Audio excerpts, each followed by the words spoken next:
Lep pozdrav vsem.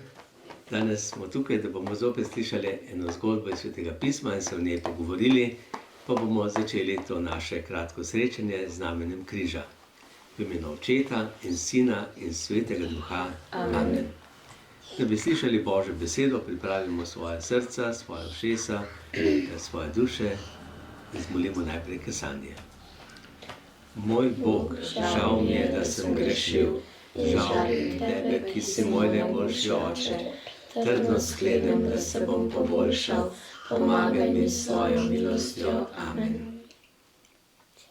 Tako da bi se ta Božja beseda v naših srcih naselila, da bi jo lahko še premišljevali in po njej živeli, pa zmolimo še Oče naš in Zdravo Marijo. Oče naš, ki si v nebesih, posvečeno bodi tvoje ime, pridi k nam tvoje kraljestvo, zgodi se tvoja volja, kakor v nebesih, tako na zemlji.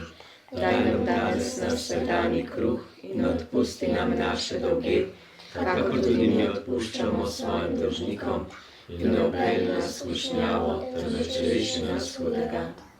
Zdrava Marija, milosti polna, Gospod je s teboj, blagoslovljena si med ženami in blagoslovljen je sad tvojega telesa, Jezus.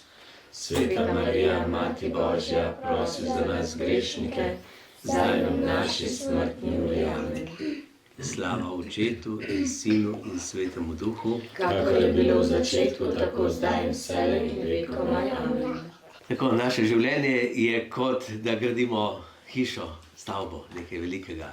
In Jezus je vedel, kako pomembni so temelji, zato je povedal tudi tole zgodbo, kako ne samo graditi hiše, ampak graditi svoje življenje. Na kakšnem temelju gradimo?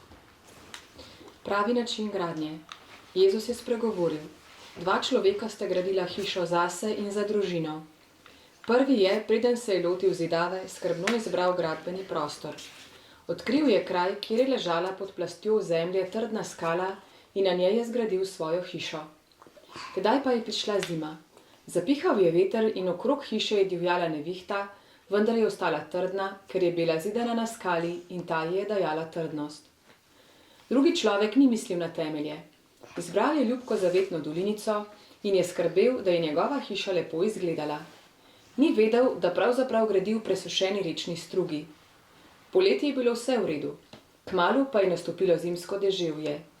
Pihal je veter in peščeno dolinico je poplavilo. Voda je prodrla pod hišo in celotno zgradbo je kmalu spodkopal besneč hudournik. Jezus je zazrl učence, ki so se trudili doumeti, kaj je smisel te prilike. Bodite razumni, jim je pojasnil. Gradite svoje življenje na nauku, ki sem vam ga jaz povedal. Če boste živeli po mojih besedah, boste podobni razumnemu zidarju, ki je gradil na skali. Nič vas ne bo moglo omajati, čvrsto boste stali. Če pa ne boste upoštevali mojih naukov in boste še naprej živeli po svoji volji in prepričanju, boste podobni neumnemu graditelju, ki ni poskrbel za varen temelj in je zato njegova hiša propadla. Vaše življenje bo propadlo v stiskah in težavah, če ne bo postavljeno trden temelj. Poslušajte moj nauk in ravnajte se po njem, da boste razumno gradili svoje življenje. Božja beseda. Bogu hvala. Tako, smo slišali to priliko, kjer Jezus govori o tem, kako je važno, na kakšnem temelju gradimo svoje življenje.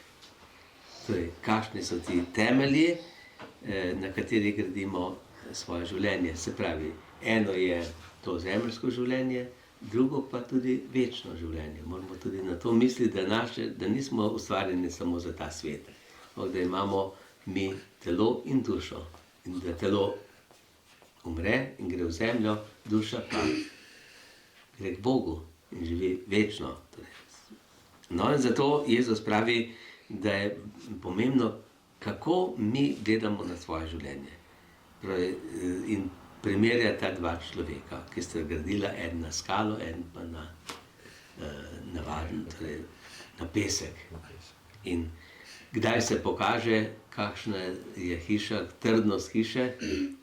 Ne takrat, ko je lepo vreme, ampak takrat, ko pride vihar, ko pride deževje, ko pridejo poplave. Takrat se pa vidi, pokaže kje smo zgradili in kako smo zgradili svojo hišo oziroma svoje življenje. Kateri so pa ti viharji, ki pridejo v življenju? Kateri so taki Hudi duh. viharji? Hudi duh, včasih nas napade hudobni duh. Bolezen. Bolezen je tak vihar, ki nas včasih pretrese, bolj ali manj. Ne? Bolezen, kaj še? Ločitve, recimo, da pride do spora v družini. Prepiri, Tako, ja, prepiri, Trpljenje. ja, različne vrste trpljenja, tudi če človek izgubi službo, izgubi prijatelja, se skrega z nekom ali ga nekdo poniža in tako naprej. Ne. So različne okoliščine, kjer se potem vidi, na kakšnem temelju smo gradili svoje življenje, torej tudi svoj pogled na življenje, na bodočnost. No in zato moramo se zavedati, kaj je tisti pravi temelj, kaj je ta skala, na katero se gradi, je gradil pameten človek. Jezus. Jezus je ta skala, ki je trdna, ta skala je tudi vera, se pravi vera v Jezusa, vera v pravega Boga je skala. Komu še rekel Jezus, da je skala? Šimonu Petru. Peter je skala in na tej skali je zgrajena cerkev. Torej, cerkev je tudi ena taka skala. Ne? Če smo v cerkvi, imamo eno dobro podlago, ki je ne bo kar tako porušil kakršnokoli vihar v življenju. Ja? No, in zato moramo biti pozorni, ne? Če bomo poslušali papeža, škofe, duhovnike, potem poslušamo Jezusa, poslušamo Boga, Svetega Duha, ki nam govori, kaj je potrebno narediti. No in tukaj, če pridejo potem kakršnekoli stiske, težave, preganjanje, recimo preganjanje. Nekateri so zaradi vere preganjani. Danes je veliko kristjanov, ki so preganjeni zaradi vere. V Afriki, na Kitajskem, torej v Aziji in tako naprej, pa tudi pri nas ni povsod tisti, ki je veren, dobro sprejet. Zato moramo biti pripravljeni, tudi če bo kdaj treba kaj trpeti, se ne bojimo. Jezus pravi, veselite se, ker vaša imena so zapisana v nebesih. Torej, naše življenje bo trdno. No in tako je recimo en škof, Janez Zlatoust, je bil v Carigradu škof in tam okrog leta 400 pa so ga obsodili, so ga hoteli zapreti, so ga hoteli umoriti, ampak nekdo je potem razlagal, kaj hoče narediti. Če ga zaprejo, ali mu vzamejo vse imetje, ali ga izženejo iz Carigrada, iz dežele, iz Bizanca, ali ga ubijajo. Je rekel, veste, karkoli boste naredili, njemu ne boste škodovali. Če ga boste zaprli, dali v verige, bo on verige poljubil. On bo svoboden tudi v ječi. Če ga boste izgnali, on bo rekel, vse sem posod doma, ampak moj pravi dom je po nebesih. Kamorkoli me naženete, enkrat bom prišel v nebesa. Pravi, če mu vzamete imetje, ki ga ima, ste ga vzeli revežem, ker vse, kar ima, razdeli revežem. Pravi, če ga ubijete, mu naredite največjo uslugo. Bolj tako je z Jezusom, ker želi biti z Jezusom.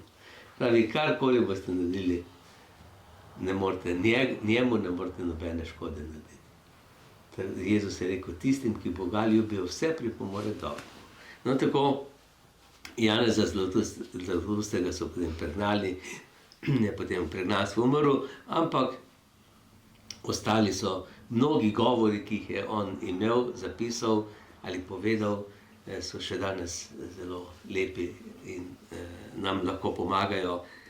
Tisti, ki so Janeza Zlatoustega preganjali, pa druge kristjane preganjali, zdavnaj so že umrli, jih ni več, vsi so pozabljeni. Tisti, ki je pa blizu Bogu, pa še vedno živi, je še vedno torej, blizu nam.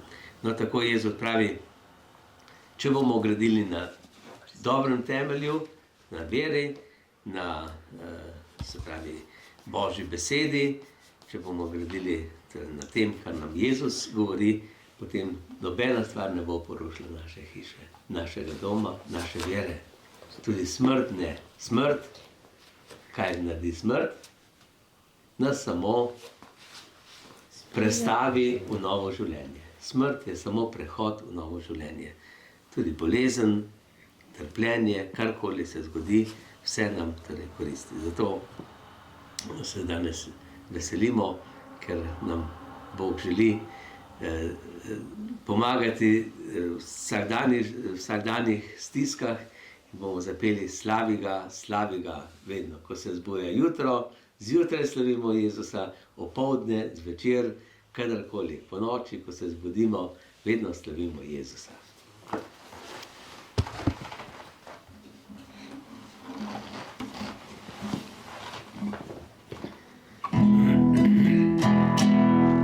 Slavi ga, ko se zbuja jutro, ko zvoni opoldne. Slavi ga, kadar zvezde zažare. Moli ga, ko se zbuja jutro, ko zvoni opoldne. Moli ga, kadar zvezde zažare. Hvali ga, ko se zbuja jutro, ko zvoni opoldne. Hvali ga, kadar zvezde zažare. Ljubi ga,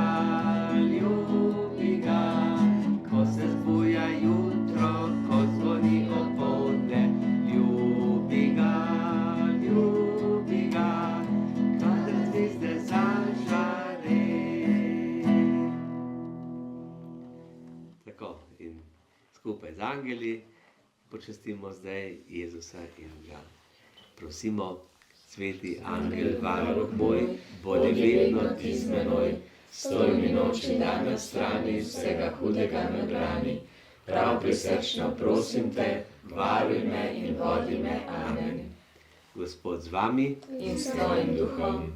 Blagoslov vsemogočnega Boga, Očeta, Sina in Svetega Duha, da pride nad vas, da vedno nad vami ostane. Amen.